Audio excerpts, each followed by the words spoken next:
Anybody familiar with the Bible? This is it's a well-known scripture, but there is a principle that I would want to use and apply to what we are discussing. So I want to read from 2 Kings chapter 4, from verse 1. I will read the 7 verses.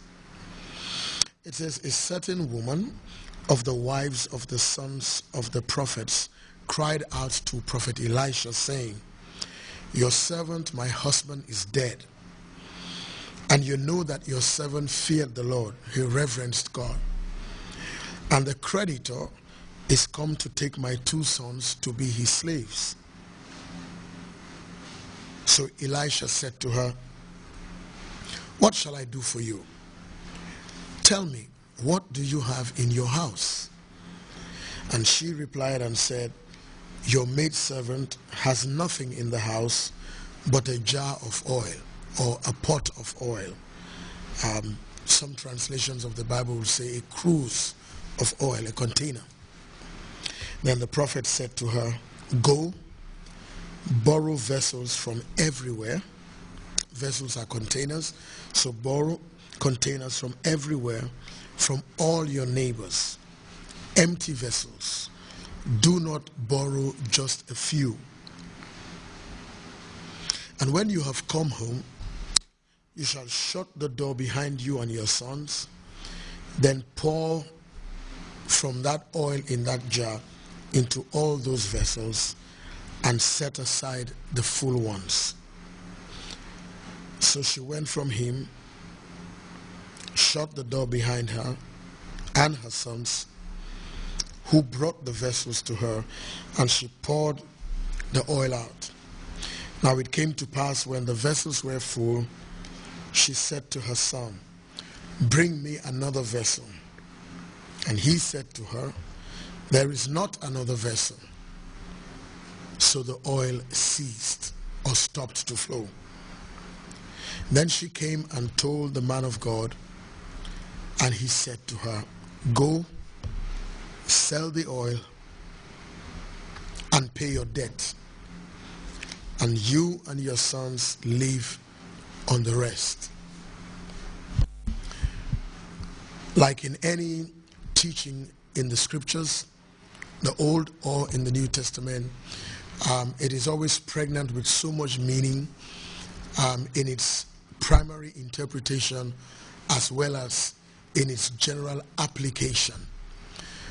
In its contextual meaning and understanding and interpretation, we can give it a localized truth, because the story was spoken to a woman who had become a widow, whose husband served God, was a prophet, was a servant of God.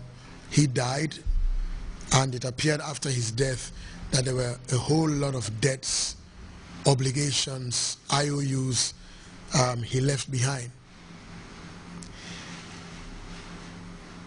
This woman, from my understanding of the story,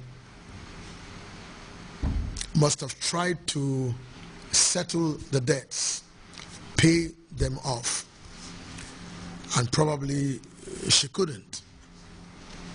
And because she couldn't, the creditor was less than charitable and decided, well, what I'm going to do here is I'm going to enslave your 2 boys.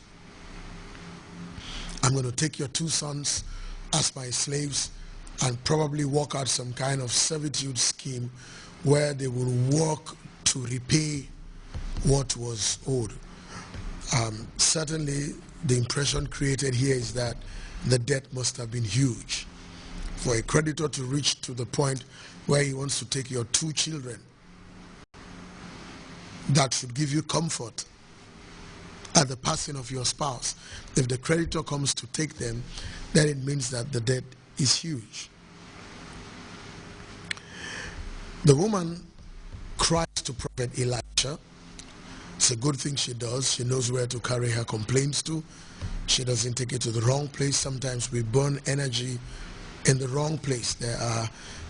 You can passionately tell somebody something, but when you finish, if you discover that they cannot help you, chances are you have wasted energy and you have expended yourself in the wrong place.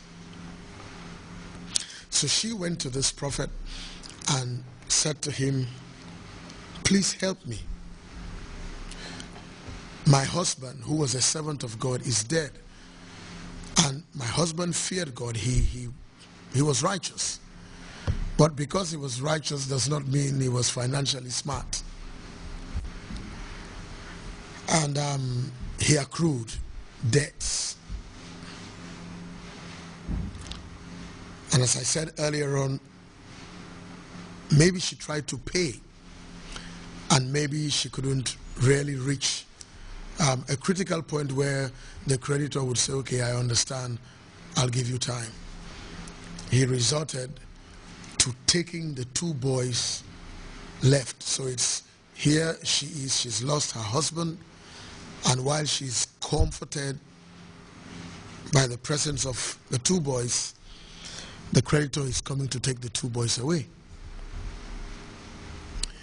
Now, this may be a specific story, but it speaks all too often of the kinds of situations we can find ourselves in, some inadvertently by our doing or our not doing, some by bad financial planning, some by absent-mindedness, sometimes we forget, some by not setting priorities, some by not planning and budgeting well, some by just being greedy.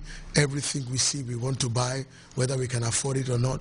Sometimes we get into these situations because we have not yet deciphered the difference between an asset and a liability.